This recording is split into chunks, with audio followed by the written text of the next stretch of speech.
जय हिंद एवरीवन। बहुत सारे नए बच्चों को एनटीएससी एग्जाम के बारे में पता चला है हमारे चैनल के थ्रू।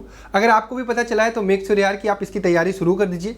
जब आप तैयारी शुरू करेंगे तभी आपको पता चलेगी कि आपकी डिफिकल्टीज क्या है, आपको कहाँ पर परेशानी हो रही है, टाइम मैनेजमेंट में, चैप्टर्स को पढ़ने में, प्रैक्टिस करने में, टेस्ट देने पर नंबर नहीं आ रहे। बहुत सारी दिक्कतें आपको तभी पता चलेगी जब आप इस एग्जाम में एंट्री मारोगे तब। ठीक है, तो पिछले वीडियो में हमने जैसा डिस्कस किया था कि यार कितने बच्चे ऐसे हैं जो नए हैं, बिल्कुल अभी फ्रेश स्टार्ट कर रहे हैं। तो बहुत सारे बच्चे ने कमेंट किया था कि भैया हम टाइप ए के हैं। तो उन्हीं बच्चों के लिए मैंने कहा था कि यार अगर आप बताओगे कमेंट करके तो मैं आपको बताऊंगा कि आपको कैसे कैसे चीज़ें बचे हुए टाइम में करना है। तो आज की इस वीडियो में हम डिस्कस करेंगे यार कि आपका जो मैथ का सिलेबस है अब उसको किस तरीके से किया जाए कि कम समय में हम ज़्यादा आउटपुट निकाल पाएं। इस वीडियो में आपको बहुत प्रॉपर मैं समझा रहा हूँ कि आपको कौन कौन से चैप्टर आपको पहले करने हैं, कौन कौन से ऐसे चैप्टर जो आप बिना पढ़े, बिना उसको टच किए भी एग्जाम में उसके क्वेश्चन सही सही करके आओगे। तो पूरी वीडियो को प्रॉपर तरीके से देखिएगा और अगले 30 दिन तक लगातार इस काम को फॉलो करिएगा। मैं डेफिनेटली कह सकता हूं कि अगर आपने बहुत पहले से तैयारी नहीं शुरू की है, अभी से भी तैयारी शुरू कर रहे हो, तो आप 90+ स्कोर कर सकते हो। तो जितने बच्चे टारगेट कर रहे हैं 90+ इन द वो कमेंट बॉक्स में जरूर बताएंगे कि भैया मैं नया हूं, फिर भी मैं 90+ स्कोर करके दिखाऊंगा, टेस्ट में परफॉर्मेंस करके दिखाऊंगा और आप कहोगे हाँ भैया चलो। उससे पहले मैं आपसे रिकमेंड करूंगा, आपसे रिक्वेस्ट करूंगा कि आप सभी लोग हमारा एप्लीकेशन डाउनलोड कर लीजिए। इस एप्लीकेशन पर ही आपको वो क्या कहते हैं प्रैक्टिस करने के लिए आपको सीट मिलेगी। रैंकर्स एनटीएससी का हमारा एप्लीकेशन है। टेलीग्राम चैनल है हमारा रैंकर्स एनटीएससी 2023। जो बच्चे नहीं जुड़े हैं अभी तक जुड़ जाइए, बहुत सारी चीज़ें वहाँ पर हम डिस्कस करते हैं। आइए समझते हैं चीज़ों को कि क्या क्या हम करने वाले हैं। देखिए बहुत सारे जो नए बच्चे हैं उनको मैं सबसे पहले ये समझा दूँ कि सबसे पहले आप अपना पेपर देखिए और आपको ये समझना है कि आपके लिए कौन कौन से चैप्टर इंपॉर्टेंट है। ये वीडियो सभी स्टेट के बच्चों के लिए एप्लीकेबल है, उनको सारी चीज़ें समझ में आएंगी। ठीक, तो सबसे पहले आपको क्या करना है, सबसे पहले केवल और केवल इंपॉर्टेंट चैप्टर्स को पढ़ना है जो कि बहुत ज़्यादा इंपॉर्टेंट होते हैं और वही एग्जाम में पूछे जाते हैं। मैं आप सभी लोगों को यही बता चुका हूं कि वर्बल रीजनिंग के क्वेश्चन ज़्यादा आते हैं, तो हमारा फोकस ज़्यादातर वर्बल रीजनिंग पर होगा। टाइम फ्रेम की अगर मैं बात करूँ तो आपको डेली 1.5 घंटा आप निकालना पड़ेगा ओनली फॉर द मैथ। ठीक है, 1.5 घंटा फॉर मैथ जो कि आपको निकालना पड़ेगा। और अगर आप नहीं निकाल पाओगे तो फिर आपको दिक्कत आएगी अगर आप सिलेबस नहीं कंप्लीट कर पाओगे एट अ टाइम, क्योंकि पेपर में 100 नंबर आपका मैथ से आता है। तो आपको तैयार रहना पड़ेगा इस चीज़ के लिए। और यार तुम लोग वीडियो को लाइक नहीं करते हो, चीज़ें इतनी प्रॉपर हम करा रहे हैं तो कम से कम वीडियो को लाइक कर दो। ठीक है, चलो आपको कोई भी चैप्टर पढ़ने के लिए कम से कम एक दिन उसके लेक्चर्स देखने में लगेंगे और एक दिन उसका प्रैक्टिस करने में लगेगा। रिविजन नहीं, प्रैक्टिस। ठीक है, तो अप्रॉक्सीमेटली 2 डेज अब आपको देने हैं, 3 घंटे पर चैप्टर आपको देने हैं।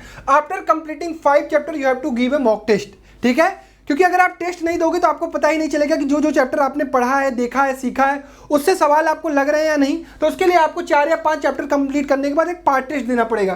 पार्ट टेस्ट कहाँ पर मिलेगा आपको? हमारे ऐप पर मिलेगा। रैंकर्स एनटीएससी के ऐप पर आप जाओगे तो वहाँ पर 2 प्रोग्राम आपको देखने को मिलेंगे, मेंटरशिप प्रोग्राम और लक्ष्य टेस्ट सीरीज। तो जिन बच्चों को मेंटरशिप में आना है वो मेंटरशिप में आएंगे और जिन बच्चों को लक्ष्य टेस्ट सीरीज में जाना है, जो केवल टेस्ट सीरीज लेना चाहते हैं, वो एज सुन एज पॉसिबल ले लें, क्योंकि 10% का ऑफ जो है वो 27, 28, 29, 30 यानी अब 3 दिन और बचे हुए हैं। उसके बाद से ऑफर नहीं आएगा। ठीक है, उसके बाद टेस्ट देने के बाद आपको एनालाइज करना है कि कौन सा मेरा पोर्शन वीक रह गया, कौन सा चैप्टर मेरा वीक रह गया।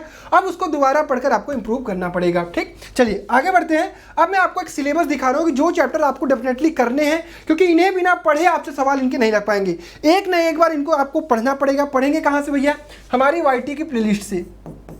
ठीक है, हमने सारी चीजें पढ़ा रखी हैं। 2022 की मैथ की प्लेलिस्ट है एक, आप सर्च करोगे आपको यूट्यूब पर मिल जाएगा। वहां पे जाओ, हर एक चैप्टर को मैंने बहुत बढ़िया तरीके से पढ़ाया है, उसको पढ़ो। 1.5x 2x की स्पीड में देखो, सारी चीजें आपको समझ में आएंगी। अब यहाँ पर जो चैप्टर है, सबसे पहला चैप्टर आपको क्या पढ़ना है? अल्फाबेट टेस्ट, जो कि टाइम आपका लेगा 1 डे। ठीक है, 1 डे टाइम लेगा और 1 डे प्रैक्टिस में। ठीक, 2 दिन। कोडिंग डिकोडिंग 1 डे आपको पढ़ना है और 1 डे प्रैक्टिस करना है, 2 डेज। ठीक, सीरीज आपको 1 दिन पढ़ना है, 1 दिन प्रैक्टिस करना है। खत्म करना पड़ेगा भाई। अब आपके पास टाइम कम है तो आपको यही प्रोसेस अपनाना पड़ेगा। एनालॉजी 1 दिन में पढ़ना पड़ेगा और 1 दिन में प्रैक्टिस करना पड़ेगा, 2 दिन। क्लासिफिकेशन 1 दिन में पढ़ना पड़ेगा और 1 दिन प्रैक्टिस करना पड़ेगा, 2 दिन। 3-3 घंटे में ये चैप्टर्स आपको करने पड़ेंगे। फिर यहाँ पर आपका एक ब्रेक लेगा, 1 दिन आप अब इस चैप्टर का टेस्ट दोगे। Test on next day after completion. ठीक है, इतना चैप्टर पढ़ने के बाद आपको टेस्ट देना है। जब ये जरूरी है, क्योंकि अगर आप टेस्ट नहीं दोगे तो आपको पता ही नहीं चलेगा कि यार मेरे से कोडिंग डिकोडिंग के सवाल लग रहे हैं या नहीं लग रहे हैं, मैं टाइम के अकॉर्डिंगली उस सवाल को सॉल्व कर पा रहा हूं कि नहीं कर पा रहा हूं, मुझे चीजें स्ट्राइक कर रही हैं नहीं कर रही हैं। ठीक है, इसलिए आपको 5 चैप्टर कंप्लीट करने के बाद टेस्ट देना है। फिर आपका नेक्स्ट चैप्टर आपको पढ़ना है कॉम्प्लेक्स सीक्वेंस और मिसिंग कैरेक्टर। ठीक, और एक लॉजिकल सीक्वेंस है जो कि आपको पढ़ना नहीं है पहले। उसके बाद आपको तीसरा सेकंड टेस्ट देना है, सेकंड पार्ट टेस्ट। ठीक, ये complex sequence, missing character, logical sequence आप बिना पढ़े इसको कर सकते हो, तो उसको मैं कहूंगा कि आप नहीं भी पढ़ोगे तो कोई दिक्कत नहीं है। फिर उसके बाद आपको जो पढ़ने वाली चैप्टर है वो ranking and order. Complex sequence पढ़ने में आपको 1 दिन लगेगा और मिसिंग कैरेक्टर आपको पढ़ने में टोटल 1+1 2 डेज लगेगा। तो यहाँ पर देखिए 2, 2, 4, 2, 6, 2, 8, 2, 10, 1, 11, 2, 13, 13, 2, 15 दिन में आप इतना चैप्टर कंप्लीट कर चुके हो, 15 डेज। ठीक, 15 डेज, क्लियर। आइए, रैंकिंग ऑर्डर आपको पढ़ने में लगेगा 1 दिन, 1 दिन में आप पढ़ लोगे। कैलेंडर आपको लगेगा 1+1, ठीक है, ज़्यादा भी लग सकता है बट आपको इतने दिन में करना है। Clock 1+1, blood relation sitting arrangement 3+1, blood relation sitting arrangement puzzle syllogism 1+1। ठीक, कितने दिन हुए? 1, 2, 1, 3, 3, 2, 5, 5, 3, 8, 8, 1, 9, 9, 2, 11, 11। फिर उसके बाद आपका जो वर्बल के जो बचे हुए चैप्टर आपको जो यहाँ नहीं दिखाई दे रहे हैं ना, मैं वो यहाँ पर रखा हूँ। देखिए, ये वो चैप्टर्स हैं जो आपको बिना पढ़े भी आप कर पाओगे। जैसे लॉजिकल सीक्वेंस आप नहीं भी पढ़ोगे तब भी एग्जाम में सवाल लग जाएगा।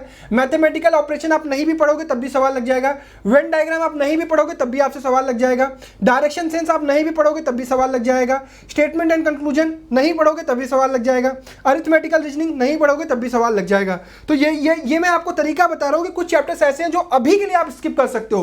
पहला टारगेट आपका क्या होगा? ये चैप्टर स्क्रीनशॉट ले लो, जो भी करना है रख लो, इसी ऑर्डर में पढ़ाई करोगे। सबसे पहले ये जो स्क्रीन पर चैप्टर्स लिखे हुए हैं, these are the most important chapter जो कि आपको पढ़ के करना है। तो ये आप पढ़ोगे तभी कर पाओगे, ठीक है। तो ये चैप्टर, फिर आपको यहां पर एक पार्ट टेस्ट मिल जाएगा, पार्ट टेस्ट 3। उसके बाद आपको यहां पे पार्ट टेस्ट 4 मिल जाएगा, ठीक। उसके बाद आपको पार्ट टेस्ट 5 आपको नॉन वर्बल का मिल जाएगा, ठीक है। इस प्रकार से मैंने टेस्ट बना दिए भाई, बहुत मेहनत से टेस्ट बनाया, बहुत सारे बच्चे जो दे रहे होंगे उन्हें पता होगा। तो ये सारे चैप्टर आपको पढ़ने हैं। नॉन वर्बल में आपको केवल और केवल 2 चैप्टर पढ़ना है, बाकी बिना पढ़े भी आप कर सकते हो। काउंटिंग फिगर और क्यू एंड डाइस आपको पढ़ना पड़ेगा, बाकी अगर आप नहीं भी पढ़ते तो भी आपसे हो जाएगा। तो नहीं पढ़ने वाले ये चैप्टर्स हैं, और कंप्लीट नॉन वर्बल आपको नहीं भी पढ़ोगे तब भी हो जाएगा। तो यहाँ पर देखो कितने दिन हो गए, 15 ये हो गया, 15, 1, 2, 1, 3, 3, 2, 5, 5, 4, 9, 9, 2, 11, 11 और 1+1 और 1+1, 11, 4, 15 डेज देख लो, ठीक है। लगभग 30, 32, 35 दिन में आपने पूरा का पूरा सिलेबस भी पढ़ चुके होगे, पार्ट टेस्ट भी दे रहे होगे और अपने आप में एक इंप्रूवमेंट भी लेकर आ रहे होगे। तो इतना प्रोसेस आपको फॉलो करना पड़ेगा अगर आप नए हो। 1.5 घंटे डेली निकालना पड़ेगा, और सबसे पहले स्क्रीन पर लिखे हुए चैप्टर्स ही आपको करने हैं, ध्यान रखिएगा, क्लियर। और फिर अगर आपको लास्ट में टाइम मिलता है तब इनको एक एक बार आप देखोगे। नॉन वर्बल की जो भी चैप्टर है, figure series, figure classification, figure analogy, classification, mirror image, water image, ये सारे चैप्टर्स आप बाद में देखोगे। नहीं भी पढ़ोगे तब भी आपका काम हो जाएगा। तो बोलो, इतनी बात समझ में आई सबको? ठीक है, क्लियर। अब आपकी सारी चीज़ें अगर कंप्लीट हो जाएंगी, चीज़ों को आप प्रोसेस से करते रहोगे, तो आपको अपने अंदर एक इंप्रूवमेंट देखने को मिलेगा। जो आपका टारगेट है वो आपको अचीव होता हुआ दिखेगा। इसके लिए आप क्या कर सकते हो, या तो मेंटरशिप प्रोग्राम में जुड़ने के लिए केवल आपके पास 3 डेज है। इसके बाद मेंटरशिप प्रोग्राम का इनरोलमेंट क्लोज कर दिया जाएगा, उसमें कोई भी इनरोलमेंट नहीं लिया जाएगा, क्योंकि हम लोगों ने टारगेट किया है कि 100 बच्चे मैं संभालूंगा, 100 बच्चे कुणाल से संभालेंगे। हम 200 बच्चों की जिम्मेदारी ले सकते हैं, उन्हीं को हम चीज़ें बता सकते हैं, कॉल पर डिस्कस कर सकते हैं, उनके मेंटरिंग कर सकते हैं। बाकी जो बच्चे बचते हैं वो लक्ष्य टेस्ट सीरीज लें, उन्हें खुद से चीजें करनी होगी। चैप्टर्स हमने पढ़ा रखे हैं, टेस्ट उनको कंपलसरी है, टेस्ट आपको इसमें भी मिल रहा होगा। अभी हमारे पास 30 सीट और लेफ्ट हैं। जो भी बच्चे इंटरेस्टेड है कि नहीं भैया हमें कनेक्ट होकर चीजें करनी है, हम नए हैं, हमें दिक्कत आ रही है, हमें कोई गाइड करने वाला नहीं है, तो आप मेंटरशिप में जुड़ सकते हो। अदरवाइज आपको खुद से कर रहे हो तो ये टेस्ट सीरीज जरूर परचेज कर लेना। 10% जो ऑफ है वो केवल 30 तारीख तक है, सितंबर के लास्ट दिन तक। फिर अक्टूबर, नवंबर, दिसंबर हम बहुत मेहनत करने वाले हैं, क्योंकि डेट्स आपकी जल्दी आ जाएंगी। जनवरी के अप्रॉक्सीमेटली आपका एग्जाम होने वाला है, और मेरे साथ जो बच्चे प्रिपरेशन करेंगे वो डेफिनेटली अपने अंदर इंप्रूवमेंट लेकर आएंगे। पिछले वीडियो में कमेंट में जाकर देख सकते हो, मेंटरशिप वाले बच्चों ने कमेंट करके बताया है कि आपको चीज़ें कैसे कराई जाती हैं, कैसे आप आगे बढ़ रहे हो, ठीक है। तो आई होप आपको प्रोसेस समझ में आया होगा, कौन कौन से चैप्टर करने हैं, कौन कौन से चैप्टर छोड़ने हैं, और कैसे कैसे चीज़ें करनी है। That's it from my side for the math. अब इसको फॉलो करना शुरू कर दीजिए। ये नहीं कि बस देख लिए, जान लिए और कर नहीं रहे, 1-2 दिन पढ़ा फिर छोड़ दिया। आपको कंसिस्टेंट रहना पड़ेगा अगले 30 दिन तक, तब जाकर आप मैट का सिलेबस कंप्लीट कर पाओगे। और वो जो 90+ आप टारगेट कर रहे हो, क्योंकि आप फुल टेस्ट स्टार्ट होने वाले हैं, वहां से आपको आइडिया लगेगा कि आपका स्कोर कितना हो रहा है, ठीक है। चलिए, वीडियो देखने के लिए बहुत बहुत धन्यवाद। वीडियो पसंद आया तो वीडियो लाइक करिएगा, कमेंट करके जो भी आपकी समस्याएं और आ रही होंगी या आपको जो इंप्रूवमेंट देखने को मिल रहा होगा वो कमेंट जरूर करिएगा। तब तक अपना ख्याल रखिए। Bye bye everyone, love you all and